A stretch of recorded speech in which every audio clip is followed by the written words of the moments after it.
آپ کامل الزیارات کی چھٹے امام کی یہ حدیث نہ ہوتی تو کیسے سمجھ میں آتا؟ جعفر ابن محمد الصادق علیہ السلام نے فرمایا اللہم صلی علی محمد وآل محمد وعجل فرجہم.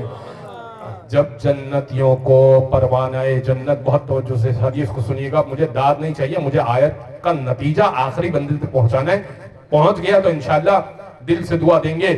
سنیے گا، جعفر ابن محمد ابن صادق سے سوال کیا، مولا یہ بتائیے یہاں لفظ سیخا کیوں استعمال ہوا؟ جنتیوں کو کھینچ کے کیوں لے جایا جائے گا؟ مولا نے فرمایا ہوگا یہ کہ جنتیوں کو جب پروانے جنت دے دیا جائے گا تو در جنت پہ وہ حسین ابن علی کو دیکھیں گے اور طواف کرنا شروع کر دیں گے.